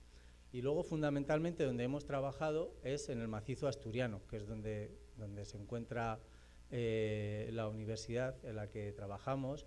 Algunas de las personas que están aquí reconocerán alguna de las imágenes, ¿no? Como esos teitos, esas construcciones con techumbres de materia vegetal, ¿no? Que son uno de esos grandes ejemplos de cómo los seres humanos se han ido adaptando a las condiciones geoecológicas de cada lugar. Son paisajes pues totalmente culturales, todos ellos, porque para ser paisaje tiene que ser cultural. Primero porque son paisajes construidos, porque el concepto de paisaje es una construcción también, y porque para que haya un paisaje tiene que haber alguien que lo vea, ¿no? Si no, no habría paisaje. Entonces, son paisajes en todo caso cultural. Y, por tanto, ¿qué tienen en común estos tres lugares, estas tres zonas que parecen a priori tan diferentes? Pues efectivamente lo que tienen en común es su patrimonio paisajístico, natural y cultural, según lo queramos analizar, y pues la necesidad que tienen para las personas que trabajamos con los territorios, pues de que sea analizada su conservación, su dinámica y la gestión, ¿no? para esto. Entonces, ¿cómo puede contribuir la biogeografía histórica, que es lo que nos ocupa en esta mesa redonda, para contribuir, cómo puede contribuir al conocimiento de ese paisaje, del patrimonio, de la conservación, de las dinámicas y de la gestión? Bueno, principalmente al final lo que estamos trabajando siempre es con el paisaje. Como bien decía el profesor Pelach, es uno de nuestros principales objetos de estudios. ¿Y a qué nos dedicamos? Pues a estudiar su patrimonio natural, su patrimonio cultural, ver las vinculaciones, las relaciones, quizás es todo lo mismo y no nos queremos dar cuenta, queremos seguir ahí partiéndolo todo, ver esa transformación o evolución o dinámica que tienen los paisajes, por supuesto, hacer mapas, la cartografía, que es la forma de expresar lo que tenemos, y otra de las cosas, después de la introducción tan larga que acabo de hacer, que creo que deberíamos de atender, es la necesidad de incluir, si el paisaje es una construcción cultural, tendríamos que tener la necesidad de aplicar perspectivas interculturales y bioculturales, porque a fin de cuentas todo paisaje, si tiene que ser mirado, tiene que ser pasado por un filtro cultural, ¿no? Yo soy quien soy porque he tenido una educación, unos padres, he vivido en un determinado lugar, he tenido unas necesidades, otras cosas que no he necesitado por suerte, ¿no? Y entonces todos los análisis que yo hago van a pasar por mi filtro, por todo eso que tengo. Y por mucho que queramos decir que la ciencia es algo neutral, ¿no? Pues no lo es. La ciencia es una construcción cultural también. La ciencia crea sus propios objetos de estudio, crea su propio lenguaje y crea su propia forma de entender el mundo. Por lo tanto, es necesario aplicar nuevas perspectivas a nuestro estudio geográfico. Buena parte de mi vida académica y de investigador pues la he dedicado a trabajar en una montañita. Digo montañita porque no es una gran montaña, no son los picos de Europa, no son los Pirineos, no es Sierra Nevada. Es una montañita de media altitud del macizo asturiano, que está, pues valga la redundancia, en Asturias, ¿no? En el norte de la península ibérica. Bueno, es una montaña más, ¿no? Como cualquier otra, pero que después de pasarla por mis filtros, pues para mí tenía un grandísimo patrimonio. Y yo, pues claro, pues acabé amando la Sierra del Álamo y quizás, pues si muestro demasiada pasión, pues será por eso. Pero bueno, como han visto con el profesor y la profesora que me ha precedido, que se nota perfectamente cuando las personas aman su trabajo y no su trabajo, sino los territorios con los que trabajan, ¿no? Bueno, pues quise hacer un trabajo para conocer el paisaje de esta montaña, de esta sierra, y bueno, hicimos estudios geomorfológicos, estudios climáticos, estudios hidrográficos, todos los estudios posibles, también incluso estudios etnográficos, todo, y ahora iremos viendo un poco. Pero por lo que nos interesa, que estamos en un congreso, o en tres a la vez, 3 congresos en uno de biogeografía, pues hicimos, como corresponde, un mapa de vegetación de la Sierra del Álamo. Este mapa de vegetación, como dice ahí, es una imagen fija, es una imagen del año 2018. Antes de este mapa había un mapa de todo Asturias, muchas gracias, hecho en 1994. Desde 1994 pues no se había hecho ningún mapa hasta ahora, o sea, hasta el año 2018, pero es que probablemente esto que estamos viendo en este mapa ya ha cambiado, ¿no? Igual no ha cambiado demasiado, pero va cambiando poco a poco, ¿no? Por eso la necesidad de ir, como decía el profesor Pelach, actualizando y haciendo ese trabajo de campo tan importante para saber si realmente esas manchas, esos colores que pintamos, que ojo, también están sujetos a interpretación, porque son formaciones vegetales, que tenemos que determinar cuál es la especie dominante, ¿no? Pero esa especie dominante, detrás de ella hay muchas otras también, y podemos estar ocultando también con nuestras propias clasificaciones, podemos estar ocultando la realidad territorial de un lugar. Hicimos también análisis, vamos a decir, más al puro estilo botánico, ¿no? Que es lo que las teorías de la conservación y en los parques naturales, por ejemplo en Asturias, que casi todos pues están llevados por gente que ha estudiado mucho la biología, pues parece lo que mueve a proteger un espacio, ¿no? Que haya especies singulares. Bueno, pues en una montaña media, normal y corriente, pues encontramos esas especies singulares, algunas. No sabemos si suficientes para que alguien piense que es valioso o no. Ahí tienen algunos de esos ejemplos, o el propio tejo. Este no es el tejo canario, efectivamente es el tejo europeo, Taxus baccata.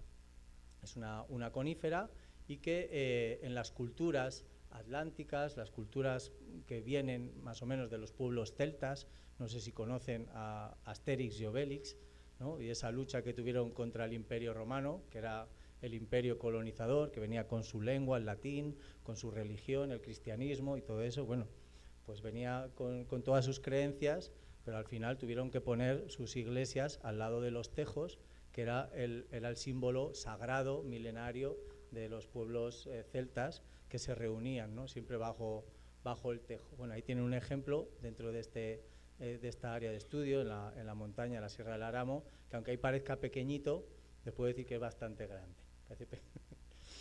Bueno, ahí para que vean tienen una iglesia al lado para que hace un poco de escala. Bueno, pues había un patrimonio que había que descubrir, un patrimonio vegetal. Y ahí, bueno, pues el profesor Lozano Valencia y el profesor Meaza pues me animaron a aplicar esa técnica que han mostrado aquí. Se la envió Eva, hicimos un mapa de prioridad de conservación.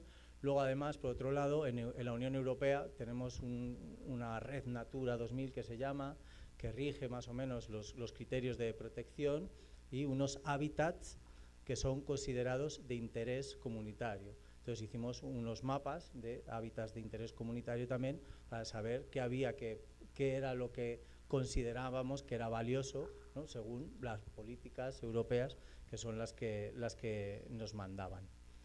Entonces, una de las preguntas que planteaba Albert cuando empezamos a preparar esto es ¿cómo combatimos ese síndrome, ¿no? de la línea de base cambiante, ¿no? Porque claro, lo que consideramos que es valioso hoy puede que mañana no lo sea, y lo que considerábamos valioso en el pasado puede que ahora ya no lo sea.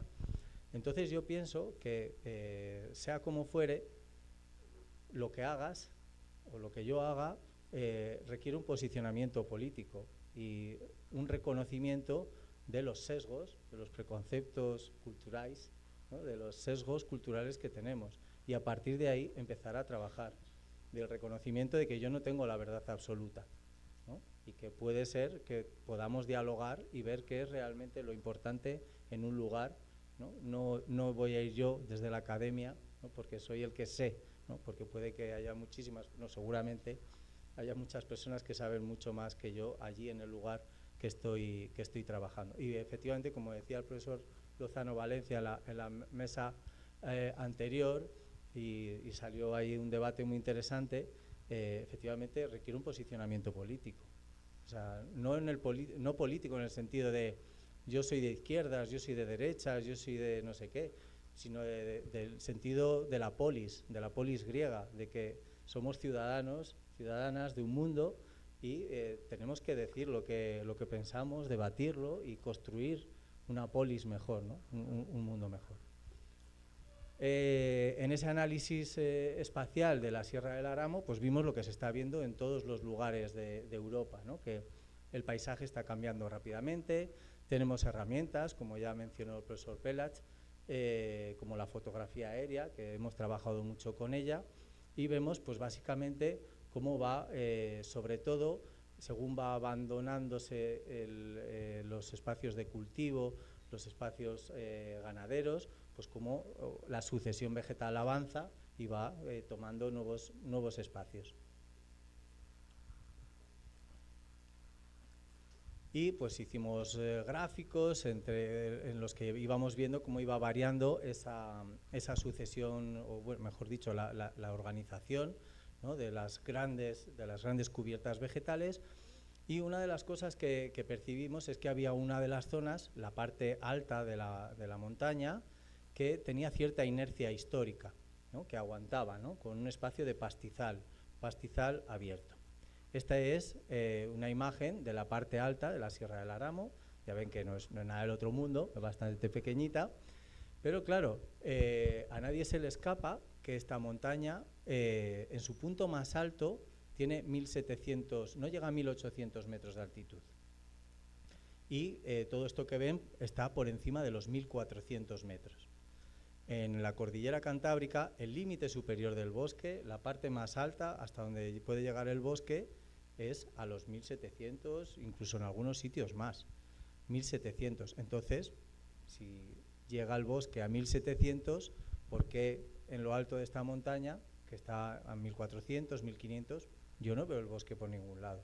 Entonces es algo de cajón, ¿no? Como decimos, es algo obvio. Entonces había que ver cómo justificábamos lo que sabíamos ya de antemano, que esto no ha sido así siempre. Ya ha hablado el profesor Pelas de algunas de estas técnicas para la investigación paleoecológica. Cada vez se van desarrollando nuevas técnicas. No podemos olvidar las clásicas, las fuentes documentales, pero pues hay diferentes técnicas que se pueden ir aplicando para conocer en función de las necesidades que tengamos. Y yo les dije, aquí en la Sierra del Álamo no hay turberas porque es un macizo carbonatado y entonces el agua filtra, es como un queso francés, un queso gruyère lleno de cuevas, de simas, y el agua, no hay agua en la parte alta, entonces no se generan turberas en ningún sitio y no se pueden hacer análisis profundos que nos permitan tener una cronología alta. Bueno, pues ahí el profesor Pelach, Joan Manuel Soriano, el profesor Ramón Pérez Obiol y Raquel Cunil del GRAMP, pues me dijeron, tienes que ir a Toulouse y ¿por qué no aprendes a hacer pedoantracología? Esta palabra que cuando se la digo a mi hijo se muere de la risa.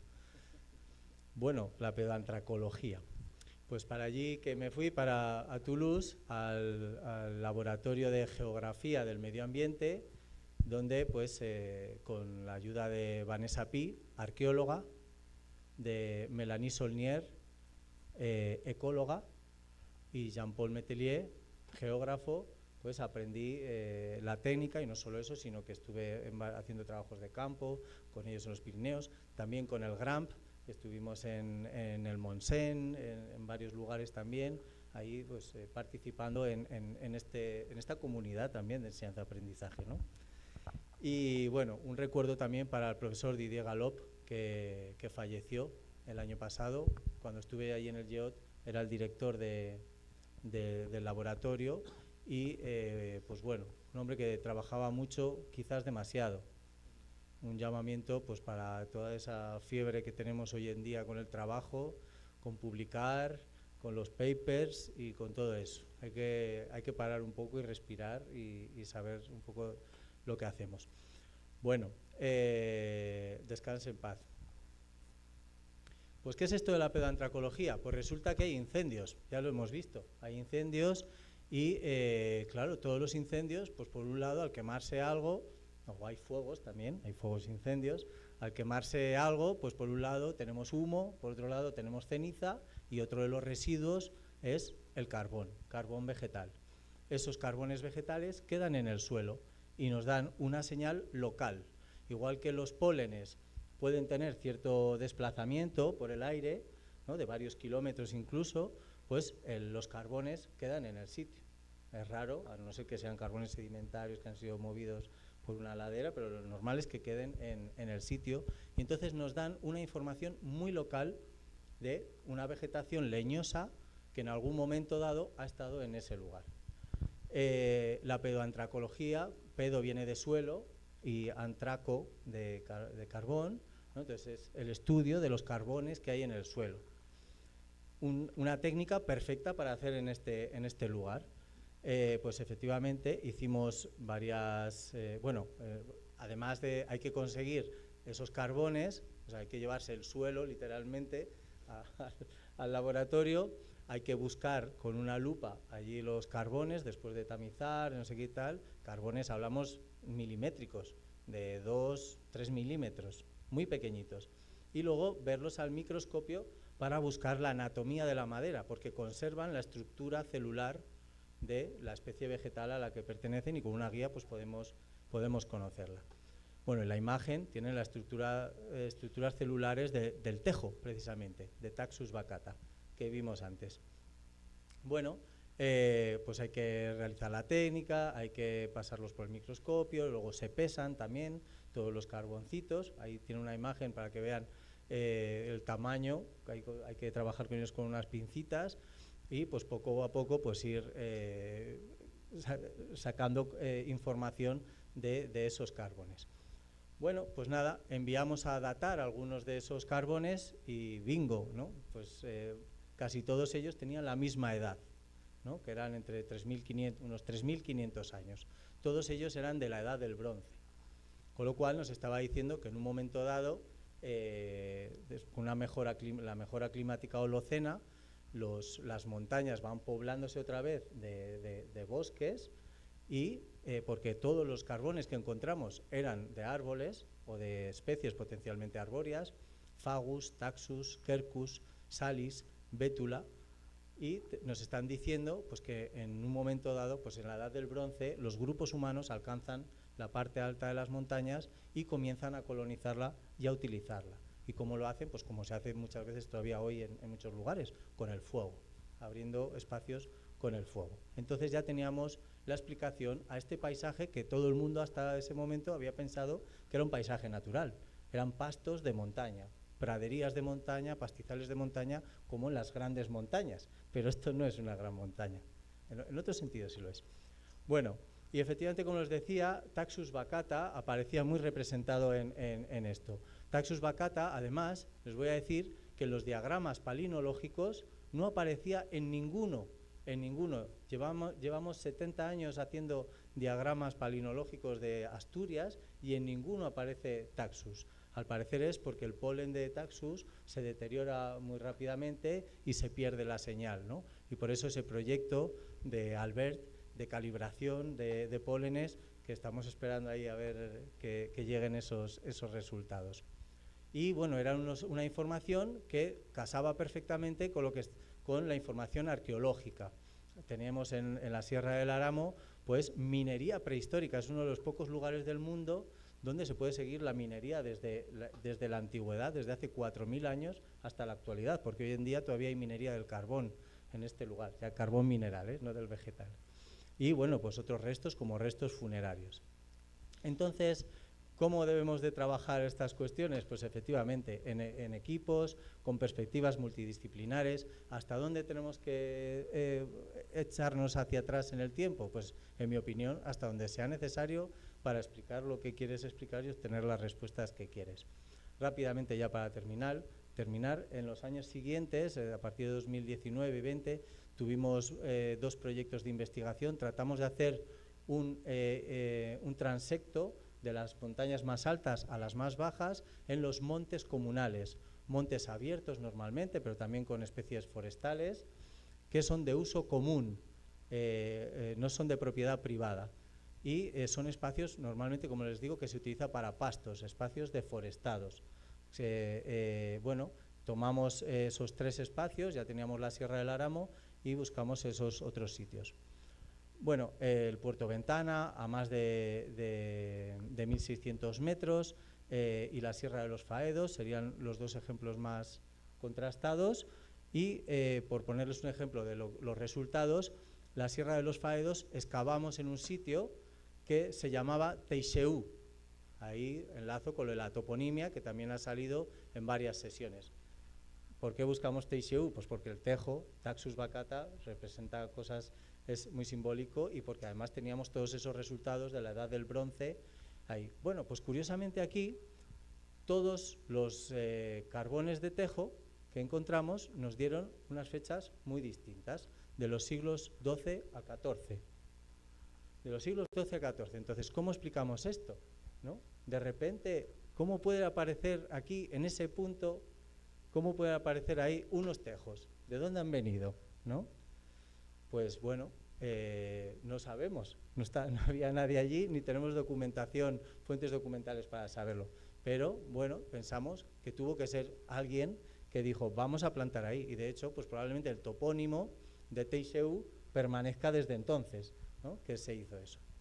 Bueno, unos ejemplos ya para terminar. Simplemente esto que tiene en la imagen es de Anchor White Yew, es un tejo muy antiguo que hay en Gran Bretaña y, bueno, muy cerca de él se firmó esta Carta de las Libertades en 1215 y el rey Juan I de Inglaterra, y las crónicas pues dicen que, bueno, Enrique VIII cortejaba por aquí con las mozas, filtreaba, y todo eso está escrito. Y bueno, pues tenemos ahí uno de esos tejos tan importante en la cultura atlántica que pues presenció, ¿no?, cosas tan singulares como la firma de esta Carta de las Libertades, que en Derecho se estudia como una de las primeras, ¿no?, de los primeros ejemplos constitutivos de esto.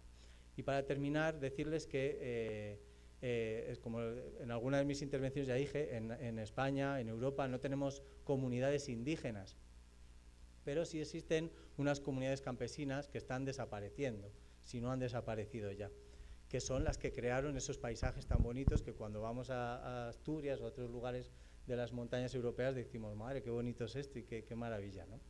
Esos paisajes, como os digo, están cambiando porque estas personas ya no existen. Y todo el conocimiento que recibimos de ellos, sobre toponimia, etnobotánica, los usos de las plantas y muchísimas cuestiones más, pues se ha perdido. De esta imagen, estas fotografías son del año 2017, las dos personas que están en la parte superior ya no existen. Ya, como decía mi maestro de antropología, Adolfo García Martínez, los cementerios son bibliotecas perdidas, bibliotecas quemadas. Bueno, pues es muy importante trabajar con las personas que habitan en los lugares y construir el conocimiento territorial desde ahí, desde abajo. Todas las políticas que van de arriba abajo fracasan, todas. En Asturias se ha metido muchísimo dinero de Europa, muchísimo dinero, y no ha servido para nada, se ha perdido todo. Todo el dinero se ha perdido en tonterías, porque eran políticas de arriba abajo, no venían desde abajo. Y otra cosa, ya es la última, ya perdonad por pasarme el tiempo, cuando dialogaba con estas personas, yo les hablaba muchas veces de conservación de la naturaleza, de patrimonio y todas estas cosas. Y yo en esas entrevistas me di cuenta de que estas personas no tenían naturaleza. El concepto de naturaleza no significa nada para estas personas, porque esas personas forman parte de su territorio. Como mucho, hablaban de lo manso y de lo bravo, ¿no? Lo manso, que es el territorio, por así decirlo, habitado, y lo bravo, el territorio no habitado, ¿no? Y de donde vienen los peligros, además, donde vienen los incendios o lo que sea. Pues eso, ni siquiera existía el concepto de naturaleza. Así que la última reflexión que quiero hacer es si podemos, antes había alguien que, el profesor Andrés, decía que si podía haber una biogeografía ecofeminista. Yo creo que sí, que debería de haberla, que tenía que ser así por principio. Y yo lanzo otra, ¿no? Si podría tener una perspectiva biocultural en la que no entendamos la naturaleza como algo ajeno a nosotros, como un uso, como un recurso, sino como algo que sabemos perfectamente que es lo que somos, ¿no? Que somos naturaleza. Gracias.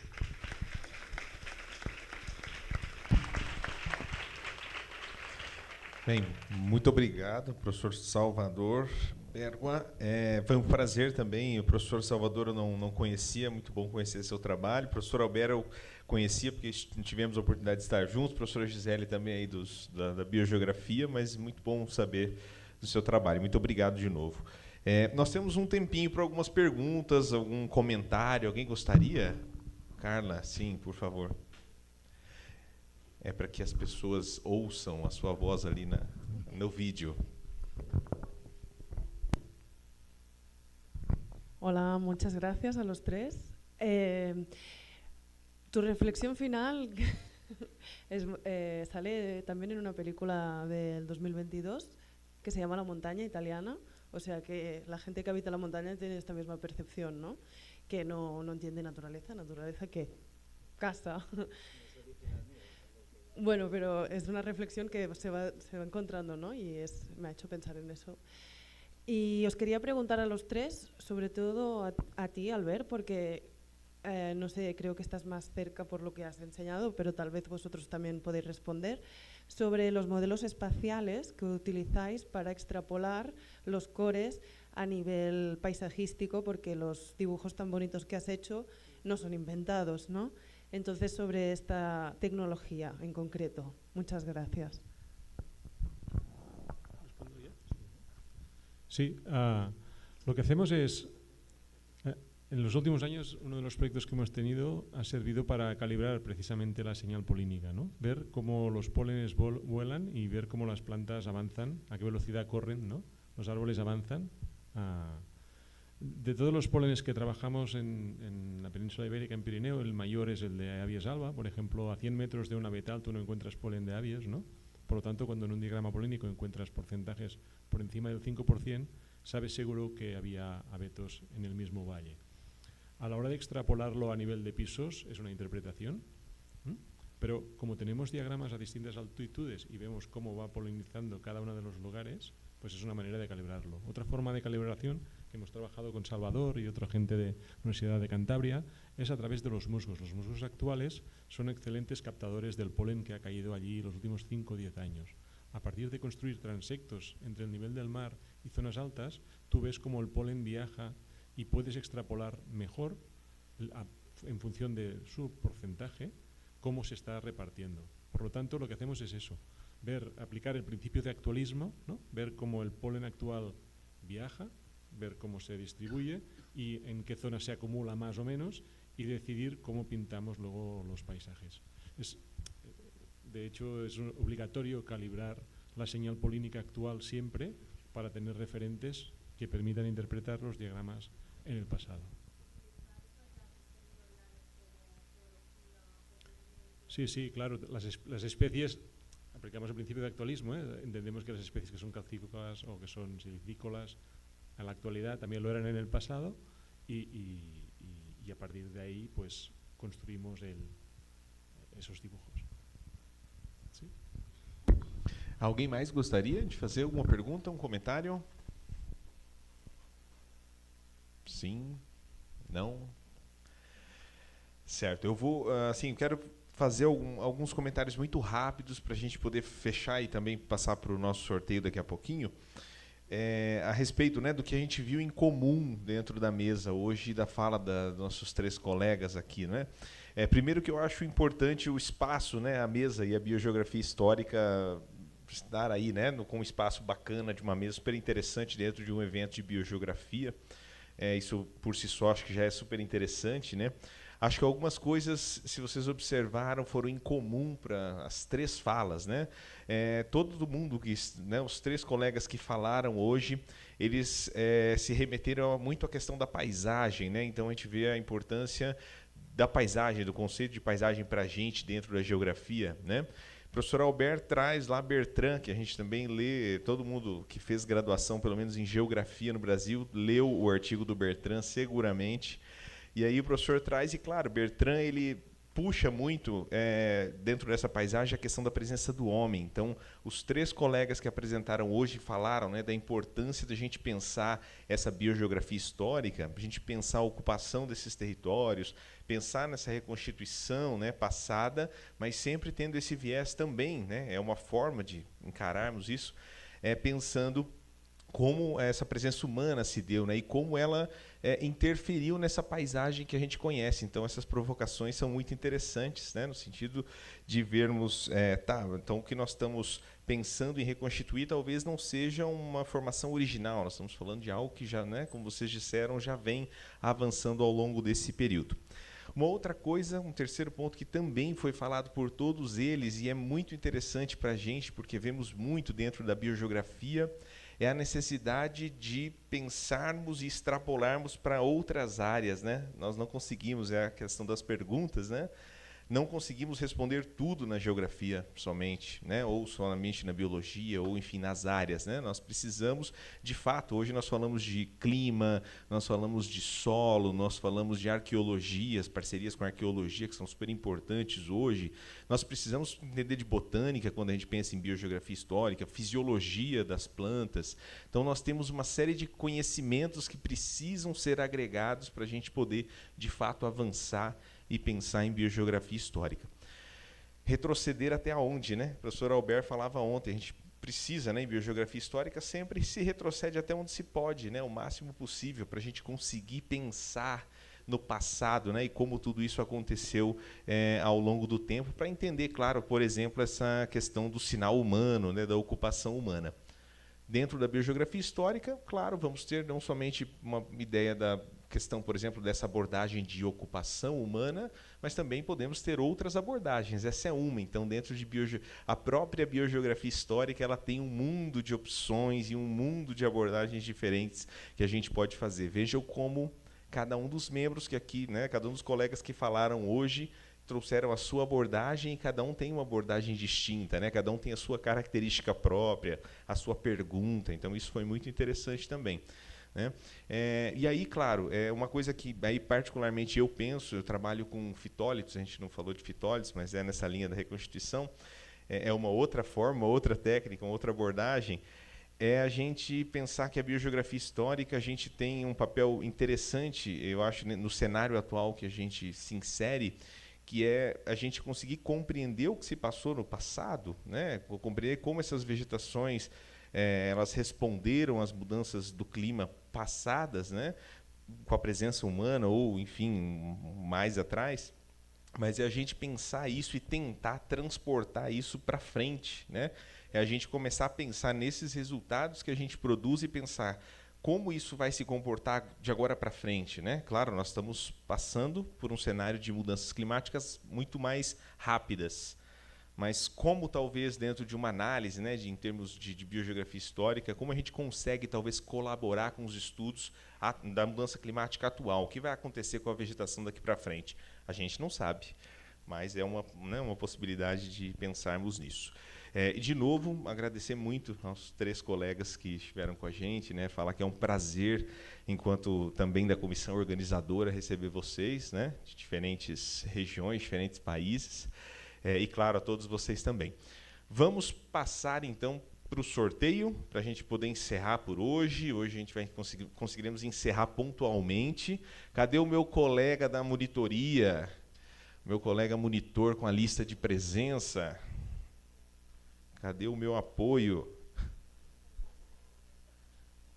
Olá, monitores. Sumiram. Ah, chegou a monitora. Ela veio. Muito bem. Já estava pensando aqui em qual critério eu ia utilizar para poder fazer o sorteio. Aí. Obrigado.